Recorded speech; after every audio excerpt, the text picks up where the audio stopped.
प्रणाम जी। प्रणाम जी। प्रणाम जी। शुरू करिए सब दीदी। प्रेम प्रणाम जी।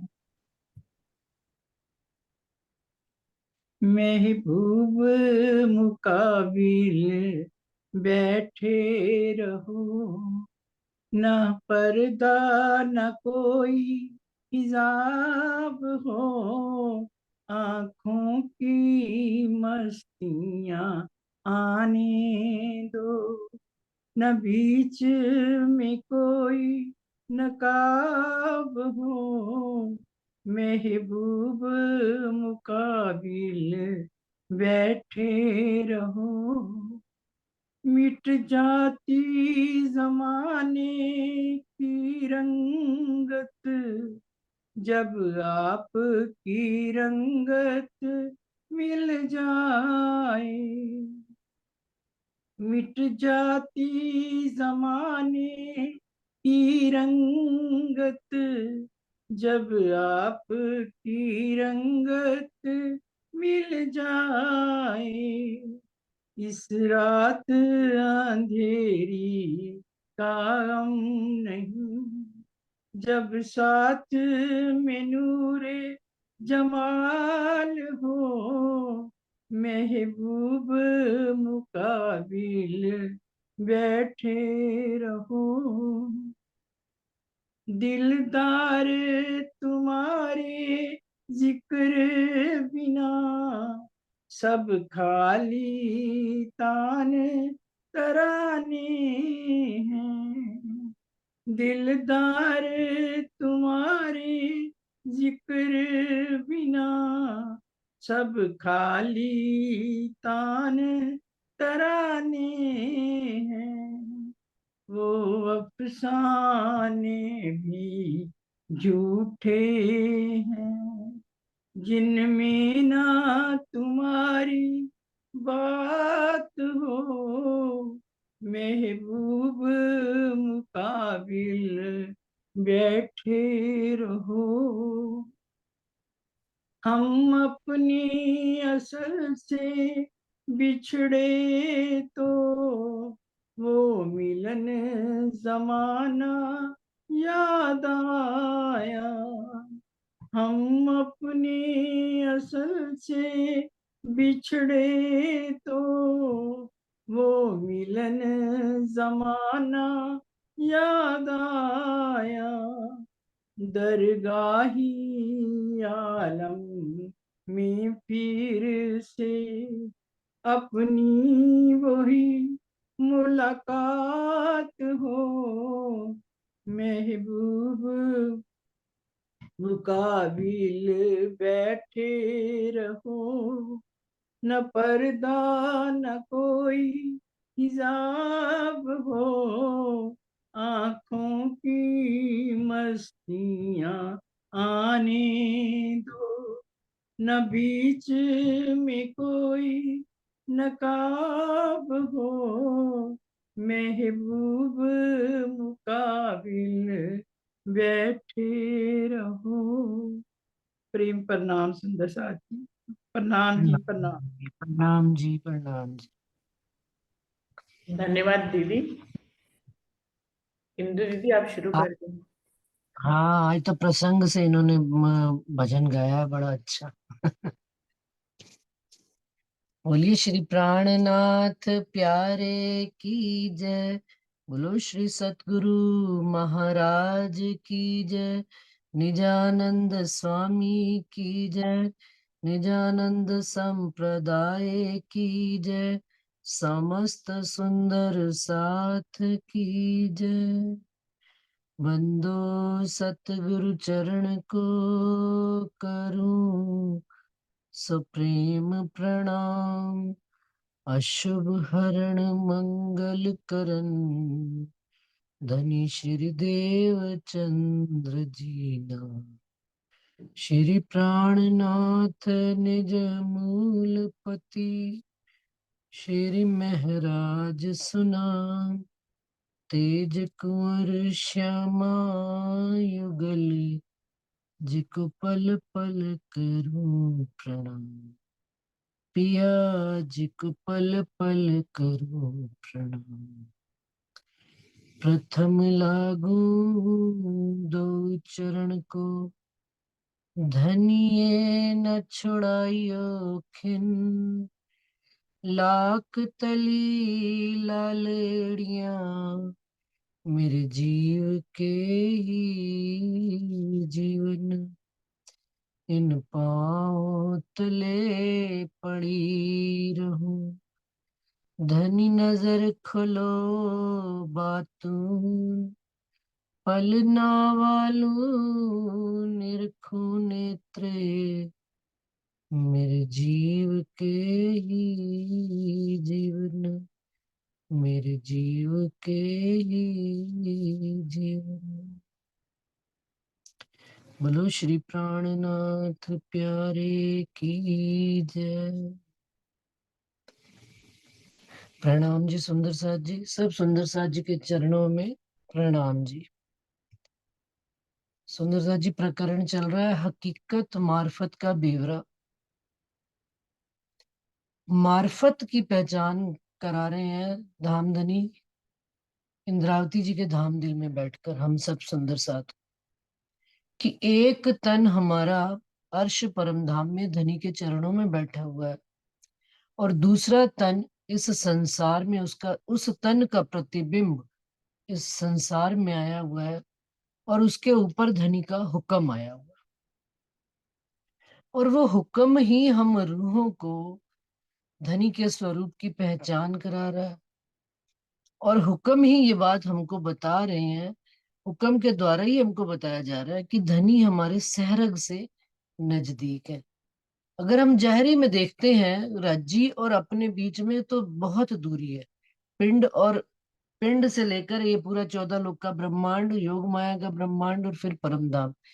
लेकिन यदि इस इलम से, इस बेशक वाणी से जो धनी ने अपनी परमधाम की सारी बातें विस्तार में हमको बताई हैं, ये इलम हमको क्या बताता है कि धनी हमारे सहरग से नजीक, प्राण नली से भी नजीक, हमारे दिल को अर्श करके बैठे हुए हैं। और जब रूहें चाहें उनसे बात कर लेती हैं। और राज्य ने इस बिछोड़े को दूर कैसे किया? उन्होंने हमको एक से एक नियामत दी है, और उस नियामतों का हमारे अंदर, हमें अपनापन देकर उन नियामतों के द्वारा एहसास उन्होंने अपने पन का कराया, अपनी वाहिदत का एहसास कराया है, अपनी निस्बत की पहचान कराई है। और निज बुद्धि के ज्ञान के द्वारा ये सारी चीजों का हम रूहें यहाँ बैठकर अनुभव कर रहे हैं। और क्या कहा कि वहां देखा जाए तो अर्श अजीम की एक कंकड़ी 14 तबक उड़ा देती है, परंतु अगर उड़ गए तो फिर हम उनके हैं कैसे? और यदि हमारे अंदर उनका ये प्याल जो रज्जी का प्यार है वो हमारे अंदर टिका हुआ है, तो फिर हम दूजे नहीं कहला सकते। दूजे से मतलब थर्ड पार्टी। हम एक ही पार्टी के अंग हैं। राजी, श्यामा जी और हम रुए, हम सब एक ही हैं। ये बात उन्होंने हमको, ये मता उन्होंने हमारे तक इस वाणी के माध्यम से पहुंचाया है, निज बुद्ध के माध्यम से पहुंचाया है। और क्या यहाँ पर आगे और उन्होंने एक बात कह दी कि जिनको राजी ने अपना इल्म दिया है, वो क्या है? अर्श दिल कया सो, जित आया हक इलम, अर्श दिल कया सो। उन्हीं मोमिनों का दिल भी अर्श का गया जहां पर धनी का ये इलम आया हुआ है।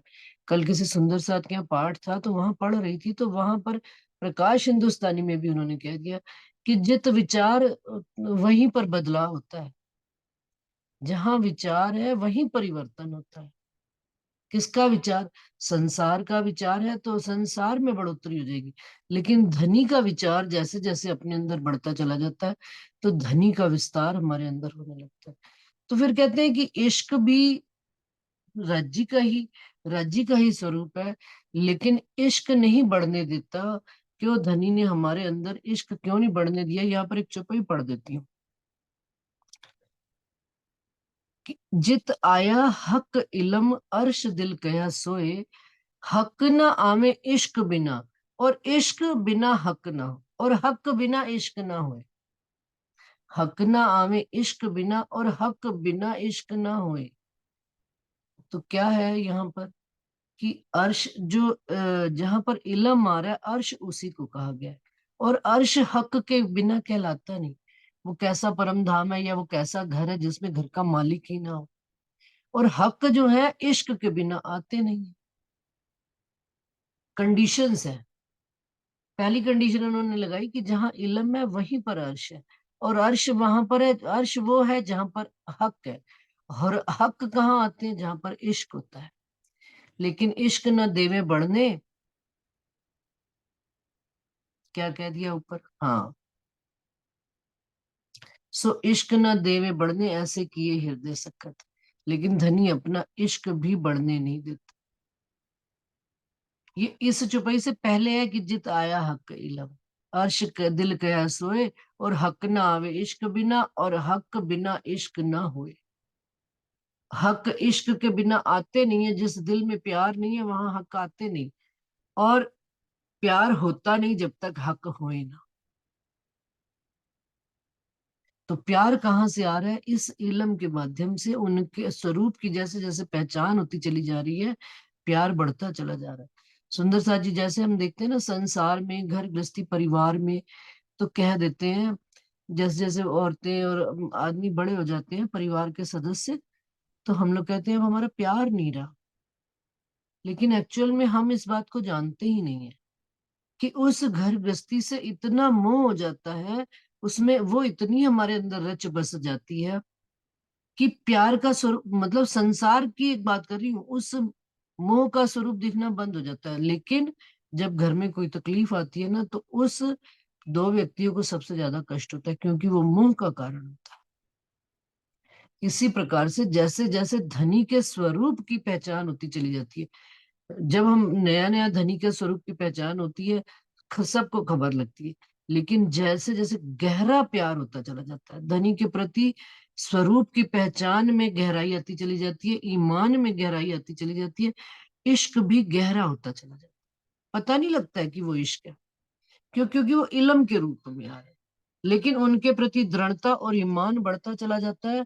और उनके प्रति बात में एक, कहते हैं ना भाई, सुंदर साथ ने वो जो बात कहते हैं ना, बड़े अनुभव से कही। क्यों क्यों? क्योंकि उसने उनको राज्य को जिया है, जी कर देखा है सुंदर साथ ने। तो उनकी बातों में भी वो भाव रह जाता है। और फिर क्या कहा? अर्श कहिए दिल तिनका, जित है हक शहूर, इलम इश्क दो हक के, दो हक रोशनी नूर। कि राज्य के ही इश्क, इश्क भी राज्य का ही है और इल्म भी राज्य का है। और लेकिन ये दोनों चीजें कहाँ आती हैं? जहां पर हक का शहूर होता है। और इल्म जो है ना, इश्क को बढ़ने भी नहीं देता। क्यों? क्योंकि इश्क यदि बढ़ जाए तो वो कहते हैं वजूद जो है ना, चिराए जाता है। चिराए जाने का क्या मतलब? फट जाएगा, बर्दाश्त नहीं कर पाएगा। और राज्य हमको इस ब्रह्मांड में किस वास्ते? राज्य ने जो अपने राज इस ब्रह्मांड में खोले हैं, और ये जो खिलवत सागर, खिलवत परिक्रमा सागर और श्रृंगार में जो पूर्ण परम धाम की वाणी आई है, इसमें तो उन्होंने कोई राज राज रखा ही नहीं। जो अभी उन्होंने भजन गाया, आंखों मस्ती आने दो, बीच में ना कोई हिजाब हो, कोई पर्दा ना हो, आंखों से कैसे मस्ती आ रही है। ये वाणी कोई तो उन्होंने आंखें कहीं नहीं है। ये चश्मा लगाना है हमने, और इस चश्मे के द्वारा धनी के स्वरूप का दीदार करना। इलम रूपी चश्मा लगाकर धनी के स्वरूप का दीदार। तो यहाँ पर हम जो चौपाई सुंदर साजी शनिवार को पढ़ गए थे, वहां तक थी कि, और इस चीज को राज्य ने अपने इश्क को दिखाने के लिए हमारे दिल को थोड़ा थोड़ा सख्त भी कर दिया, कि हम उनकी उस लज्जत को ले सकें। धनी हमें अपनी नियामतें जो दे देकर अघा रहे हैं, उन नियामतों को ले लेकर हम भी अघाएं एक दिन, और हम कहे बस धनी, अब आपकी और नियामतें भी नहीं ली जाती, बस अब अघा गए हम भी। अब हमें भी इस घर से, इस संसार से ले। अभी तो नियामतें आ रही है तो दिल करता है आने दो आने दो। रजी आपके प्यार पर प्यार, लहरों पर लहरें, हमें उनमें सराबोर हो जाने दो। तो कहते एक नजर मोमिन की, यहां पर हमने चुपई छोड़ी थी, एक ही नजर मोमिन की, हक सुख दिया चाहे दोए, रूहे अर्श सुख लेवे खेल में, और खेल सुख अर्श में होए। क्या? कि राजी महाराज, मोमिनों की तो एक नजर है। मोमिनों की नजर क्या है? एक है, केवल धनी के ऊपर टिकी है, कि धनी आप जो भी माल दे रहे हो, या धनी हमको बस आपका ही स्वरूप चाहिए। लेकिन राजी महाराज क्या कह रहे हैं? राजी महाराज हमको अपने स्वरूप का भी एक एक अंगों का वर्णन इस संसार में हमसे करवा भी रहे हैं, हमें एहसास भी करा रहे हैं, हमें ध्यान भी करवा रहे हैं, हमें चित्तवन भी करा रहे हैं, हमें मंथन भी करवा रहे हैं।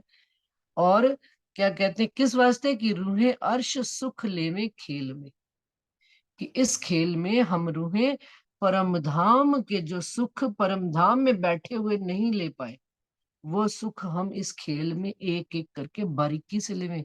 और फिर जब घर परम धाम में चले तो हम इन बातों का आपस में विचार विमर्श करें और खेल सुख हर्ष में हो।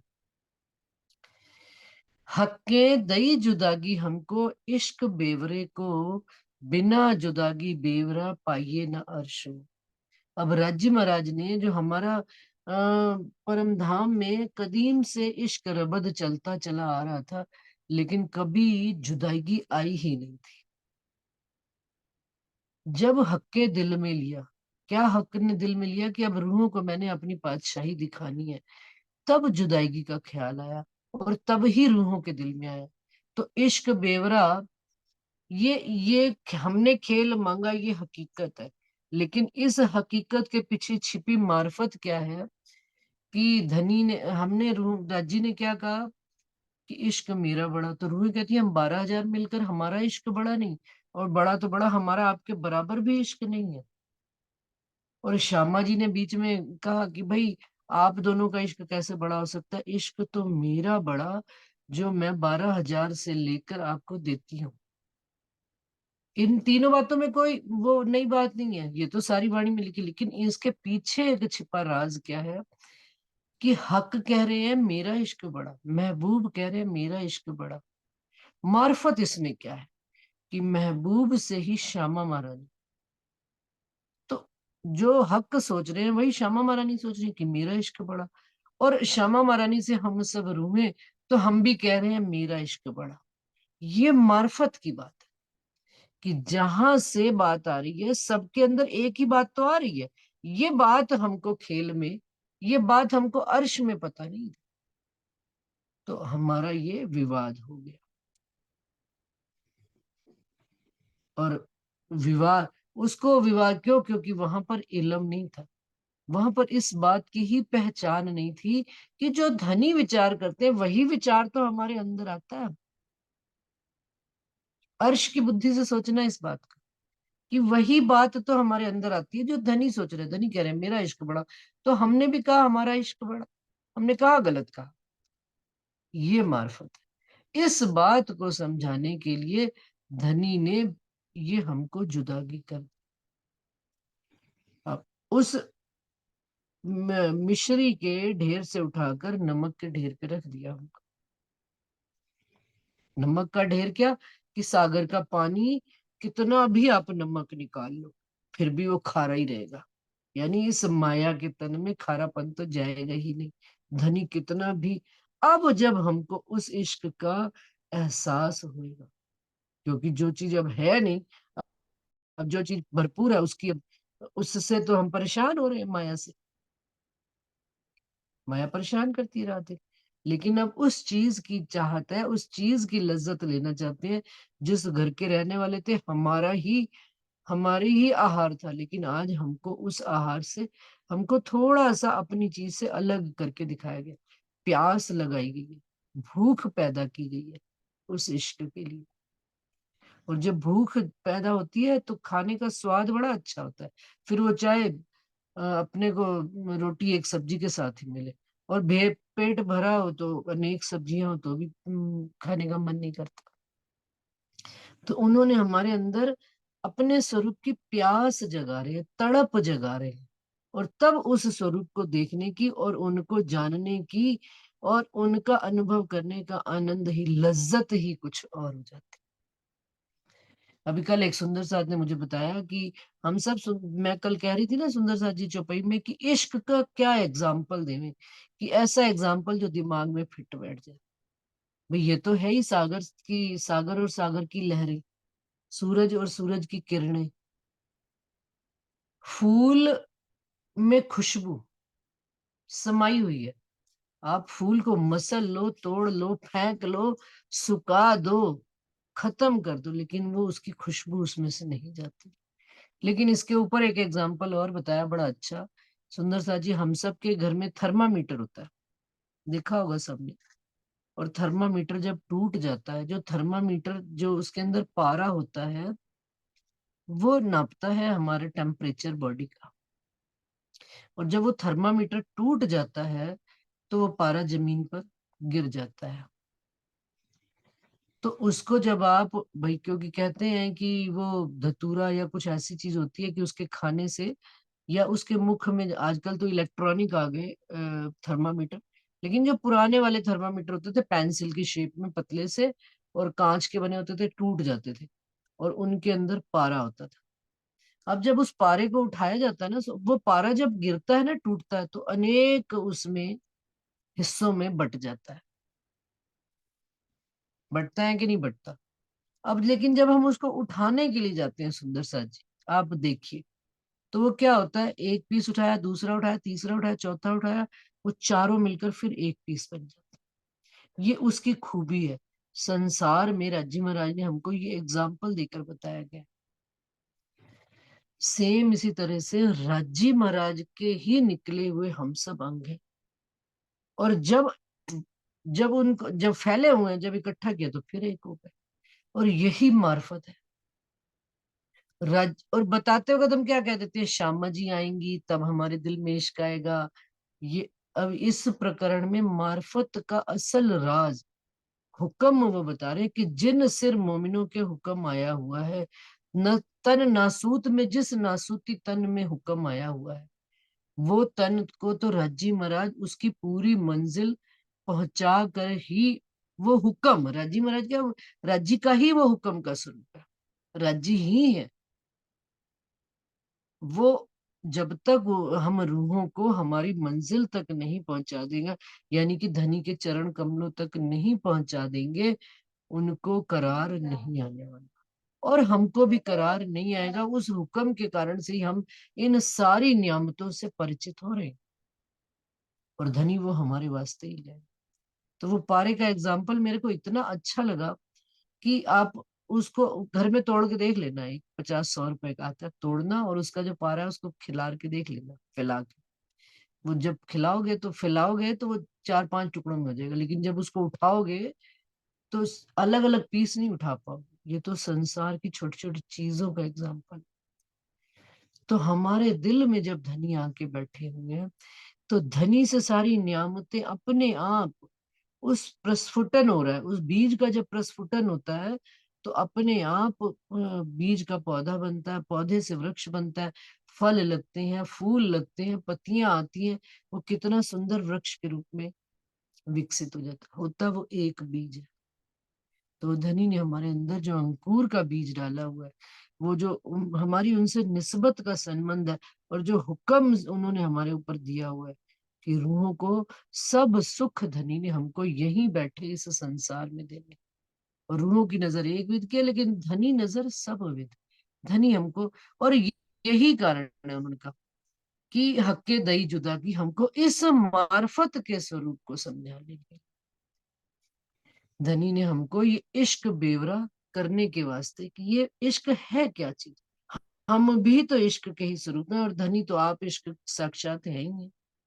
तो हमने कहा इश्क हमारा बड़ा, तो हमने कहाँ गलत कहा, ये मार्फत की बात। होए न जुदागी अर्श में तो क्यों पाइए बेवरा इश्क। अब जब अर्श में जुदागी ही नहीं है, द्वैत है ही नहीं, अद्वैत ही अद्वैत है, एक स्वरूप को जानना ही, वो एक स्वरूप ही है राजी महाराज। तो वहां बेवरा कैसे उस इश्क का हो सकता है। जब मिलाए तो सब एक, और जब लीला में आए तो अनेक हो गए धनी। परम धाम में यही तो लीला हो रही है। ये गिनतियां 12,000, ये संसार में कितना भी कह लो, लेकिन एक, सब टोटल मिलाकर तो एक ही है। कौन? वो आप धाम धनी राज्य महाराज। और इस प्रकरण का सुंदर साथ जी, कहते हैं ना, स्टोरी का एंड बता दिया जाए तो मजा खराब हो जाता है। जिन सुंदर साथ ने तो पढ़ ली है स्टोरी, कहानी पूरी, मतलब ये प्रकरण पूरा पढ़ लिया है, तो उनको राज खुल गया होगा। लेकिन अंत में जब वो राज खुलेंगे तो हमको आनंद आएगा कि हम किस, मतलब मार्फत कौन है, हम ही मार्फत है। धनी ने हमको, हमारे अंदर अपने सारे राज खोलकर हमारे अंदर ही बैठे हुए हैं। तो हम कौन है? हम कोई जुदा है? कोई श्यामा जी हमसे जुदा है? स्वरूप कोई, कोई वो सतगुरु महाराज कोई जुदा है? सब ही तो धनी के दिल में आकर, धनी ने हम रूहों के अंदर ही तो आके आसन किया हुआ है, अपने सब स्वरूपों समेत हमारे अंदर। होए न जुदागी अर्श में तो क्यों पाइए बेवरा इश्क, ताथे दई नेक फरामोशी बीच अर्श के हक। इस वास्ते धाम धनी ने, राजी महाराज ने एक थोड़ी सी फरामोशी दे दी, हमको बीच बिठाए हुए अर्श में ही बिठाया हुआ है। लेकिन नजर हमारी कहाँ डाल दी? इस खेल में डाल दी। हम खेल देखें बैठे अर्श में, ये जो 14 तबक, रूह हमारी इत है नहीं, लई पर्दे में हक। क्या कि हम परम धाम में ही, धनी के चरण कमलों में ही बैठे, अर्श में ही बैठे खेल को देख रहे हैं। और वो कौन सा खेल देख रहे हैं? 14 तबक का खेल देख रहे हैं। और जबकि रूह हमारी इत है नहीं, हमारी आत्म जो मूल पर आत्म है वो यहाँ आई नहीं हुई है, लई पर्दे में हक। हमको धनी ने पर्दे पर ले लिया। सुंदरता जी ये एग्जाम्पल सब करके उन्होंने हमको खेल में ही खेल करके दिखा दिया। अमिताभ बच्चन इस समय अपने घर में बैठा सो रहा है, लेकिन यदि हम उसकी कोई पिक्चर देख रहे हैं तो वो पिक्चर में भी विद्यमान है कि नहीं विद्यमान? कोई सी भी पिक्चर आप ले लो उनकी, हर पिक्चर में वो है। तो धनी ने इस तरह से हमारी रूहों की, हमको पर्दे पर लेकर हमारे हमारे ही स्वरूप के साथ पूरी लीला उन्होंने कार्यान्वित कर दी है। डायरेक्टर ने पिक्चर बना दी है, और उस पिक्चर में हमारा जो जो रोल है, हमसे जो जो काम लेने हैं, हमसे नहीं लेने हैं, हमें जो सुख देने हैं, हमें जो सुख नहीं देने हैं, ऑलरेडी डिसाइडेड। वो पिक्चर बन चुकी है हम सब की। कितने सारे हीरो हैं बॉलीवुड हॉलीवुड में, और हर पिक्चर की, हर हीरो की कितनी कितनी पिक्चरें बनी हुई हैं। ऐसे ही हम परम धाम की हीरोइनें हैं कि नहीं है? हम सबकी 12,000 रूहों की, 12,000 उन्होंने एक बांधा है केवल हमको एक संख्या में, अनंता अनंत है। लेकिन चलिए फिर भी उन्होंने हमको खेल को एक शुमार में लाए हैं, बेशुमार को। तो उन्होंने हमारी 12,000 हीरोइनों की 12,000 मूवीज बना दी है, और एक एक की अनेक मूवीज बनाई है। जिस जिस काल में हम आते चले जा रहे हैं, हमारी मूवी बनती चली जा रही है। 400 साल से आए हुए हैं। अब मनुष्य तन की तो एक आयु मैक्सिमम 80, मिनिमम, मिनिमम धनी चाहे पैदा होते ही खत्म कर दे।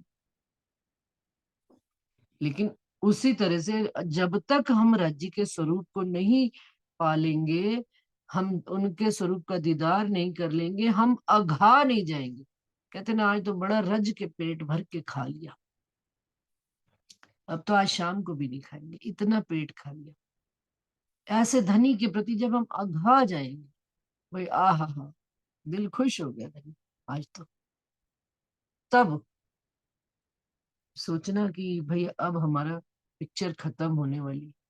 अभी तो हमारे दिल में सतगुरु महाराज के साथ कह, अनजाने में कह दिया करते थे, अरे राजी हम तो सतगुरु महाराज हम भी आपके साथ चले जाएंगे। लेकिन राजी महाराज जानी जाने, उनको पता है ये केवल मुंह से कहती हैं, इन्होंने अभी वो सारे सुख लिए ही नहीं।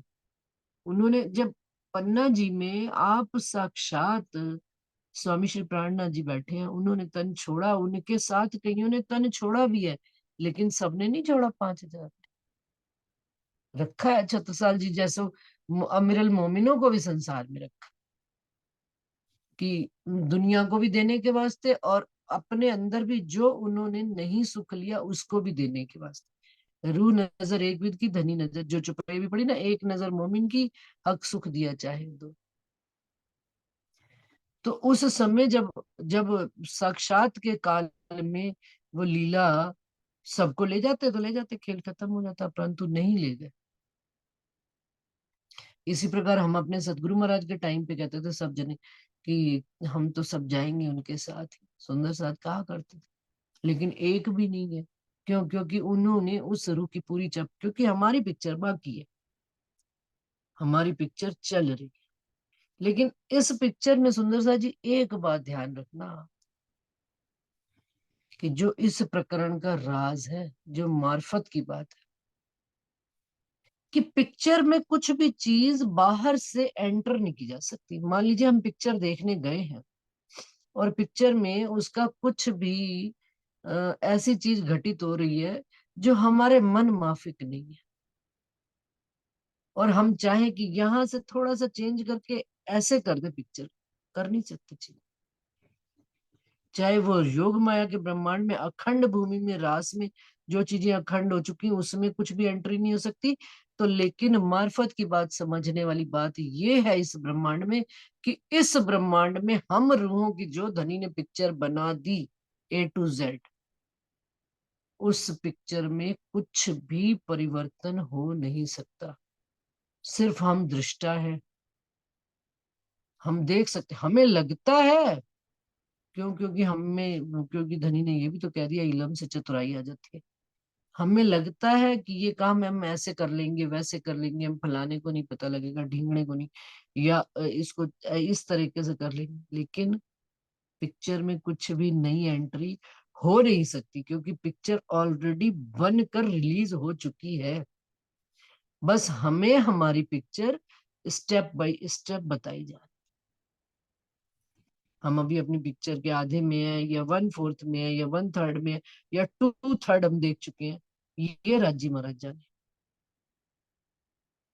लेकिन हम चाहे ना इस पिक्चर में मैं अपने अकॉर्डिंगली कुछ चेंज कर लूं। जब शुद्ध में आ गए तब भी नहीं चेंज कर सकते थे, जब बेशुद्ध थे तब भी चेंज नहीं कर सकते। क्यों? क्योंकि धनी के द्वारा वो बनाई हुई पिक्चर है, हम सब 12,000 रूहों की। ये मार्फत है स्थिति कि हुक्म जो चाहे वो कराए, हम कुछ नहीं कर सकते। जब ये बात समझ में आ गई तो बस खेल में सारी सब बातें खत्म, आएगी आगे। अगर वो कहते हैं ना हुक्म के सिर दोष दे बैठ ना रहे मोमिन, ये भी चुप हो जाती है। ये भी हुक्म कहलवा रहा है, ये भी हुक्म रूहों के दिल में आकर काम करने के लिए प्रेरणा दे रहे, मूल स्वरूप का हुक्म दे रहे कि हम रूहें शांत होके ना बैठ जाएगी, रजीदा हुक्म होएगा तो काम कर लेंगे। ये बात भी वो चाह रहे हैं कि करे। और जो बैठा हुआ है ना हुक्म के आसरे, वो भी धनी ही बैठाया हुआ है उसका। क्यों? किसी से काम लेना है, किसी से नहीं लेना, किसी से, किसी को चलाना है, किसी को बिठाना है, किसी को दीदार देना है, किसी को खिलाना है। भाई सबका अलग अलग टाइम है, अलग अलग चीजें हैं, अलग अलग ड्रू की डोज है। तभी तो खेल में आनंद आए, तभी तो अर्श में जब जाएंगे इस खेल की बातें करेंगे, तभी तो आनंद आएगा कि वो तो कुछ और जब बात समझ में आएगी कि है तो देने वाले धनी सारा कुछ, भले उसकी डोज की, उसकी क्वालिटी अलग थी, हमारी क्वालिटी अलग थी, उसकी सबकी डिफरेंट डिफरेंट भोजन थे, लेकिन मूल अंदर कौन है? आया तन पर इजन, तन नासूत में आया इजन। तो कहते हैं फेर दिया इलम, ताथे दई नेक फरामोशी बीच अर्श के हक, हम खेल देखें बैठे अर्श में ए जो 14 तबक, रूह हमारी इत है नहीं लई पर्दे में हक। क्या? कि धनी ने पर्दे पर हमारी पिक्चर बना दी है, और हम समझते हैं कि काम तो हमारे अंदर धनी का हुक्म ही कर रहा है, लेकिन हम समझते हैं मैं हिंदू सेतिया हूँ, ये रुचि भगत है, हम जो चाहे अपनी मर्जी से कर सकते हैं। नहीं, ये तन तो हमारे तन को नाम दिए गए 5 तत्व के तन को। मूल तो क्या काम कर रहा है? धनी बैठे हुए हैं, धनी जैसा चाहे नाच नचाते हैं, जैसा डोरी हाथ तुम्हारी,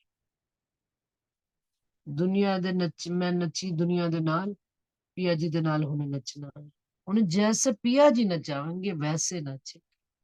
हम कठपुतलियां उनके हाथ की। कैसे? फेर दिया इलम अपना, जासो फरामोशी उड़ जाए, खेल में मता सब अर्श का, इल्मे सब विद दई बताए। क्या कि पहले तो धनी ने ये सारा कर दिया, ब्यौरा दे दिया, उसके ऊपर अब भाई अर्श से फर्श पर ले आए, पिक्चर बना दी, पर्दे में हमको ले आए, और तब हमको उन्होंने अपना क्या दिया, ये बेशक इल्म दिया, जिससे जो हमारी माया की पर्दा है, माया का धनी और हमारे बीच में जो पर्दा आया हुआ है, माया रूपी पर्दा उन्होंने हटा दिया, जासो फरामोशी उड़ जाए। क्योंकि विज्ञान के युग में आए बैठे हैं, जागनी के ब्रह्मांड में आए बैठे हैं। संसार में जब कोई चीज बिना विज्ञान के जाहिर साबित नहीं होती, तो धनी के स्वरूप को कैसे धन, सरकार श्री जी हमेशा कहा करते थे, राज्जी सामने भी आके खड़े हो जाएंगे ना, तो मानेंगे नहीं कि ये राज्जी है। तो क्यों? क्योंकि आप जो प्रमाणित बात है, आपकी बात वाणी में लिखी हुई है, वो बात ही प्रमाणित है, और उसके अनुसार आप घटित होकर दिखाओगे, तब तो हम जानेंगे कि आप रज्जी हो। तो अब उन्होंने क्या किया कि अपना इल्म दे दिया, जिससे हमारी और रज्जी के बीच में जो फरामोशी का पर्दा है वो उड़ जाए, और खेल में मता सब अर्श का, खेल में जितनी बुद्धि चल रही है, हम किनके औरा में जीते हैं? हम धनी के औरा में, धनी की ऊर्जा में। तो अब हमारे अंदर जितना भी मता आ रहा, कहाँ का आ रहा है? खेल में मता सब अर्श का, इल्मे सब विद दई बताए। ये बात, ये समझाने वाला हमें कौन है? ये बात हमें परम धाम में बैठकर नहीं समझ में आई थी, जो बात हमें इस ब्रह्मांड में बैठकर इस खुदाई इल्म से समझ में आ रही है, कि खेल में मता सब अर्श का, कि हम उनके गाइडलाइन में चल रहे हैं, उनकी हिदायत में चल रहे हैं, उनकी नजर में हम चल रहे हैं। तो हमारे पास जो भी बुद्धि आ रही है, उनकी दी हुई आ रही है। हमारी बुद्धि में जो विचार आ रहा है, उनका दिया हुआ है। हमारा अपना कुछ भी नहीं है। अब पांच तत्वों का कुछ भी नहीं रहेगा। क्यों? पांच तत्व के अंदर से अब किसका रूपांतरण होना शुरू हो गया। रूपांतरण का मतलब समझते? परिवर्तन होना। परिवर्तन क्या? कि हम थे पांच तत्व के, अब जैसे जैसे धनी का शहूर, धनी का विचार, धनी की बातें हमारे अंदर आती चली जा रही है, हमारे परिवर्तन होता चला जा रहा है, बाहर भी अंदर भी। अंदर से ही तो बाहर परिवर्तन होता है, और परिवर्तन होते होते हम एक दिन उनके अंदर ही समा जाएंगे, उनके ही हो जाएंगे, और हो ही चुके हैं। जितने थोड़े ज्यादा जो जिस लेवल का है, सब हो ही रहे हैं धनी के। ये विषय नहीं है, क्योंकि वो क्या कह रहे हैं, खेल में मता सब अर्श का, इल्मे सब विद। ये बात इल्म से समझ में आई है। इल्म भी कौन है? आप धनी ही है। जैसे राजी ने कह दिया ना, इश्क शब्दातीत साक्षात, इसी तरह इल्म भी आप है धनी। जो रूह हमारी आवे खेल में, तो खेल रहे क्यों कर। अब वो फिर उसी बात को ले रहे हैं कि यदि हमारी परमधाम की मूल पर आत्म इस खेल में आ जाती, तो ये खेल रहता ही नहीं, खेल उड़ जाता। क्यों? क्योंकि नूर का अर्श की एक कंकड़ी, या को उड़ावे अर्श कंकरी, झूठ क्यों रहे रूहों नजर। रूहों की नजर में झूठ रह ही नहीं सकता इस वक्त। और ये परम धाम की तो कंकड़ी उड़ा देगी, तो यदि परात्म ये संसार में आ जाती, तो संसार को हम देख ही नहीं सकते। इश्क ही संसार में आ जाता, तो इश्क उड़ा देता चौदह तब। तब क्या आया? देखत है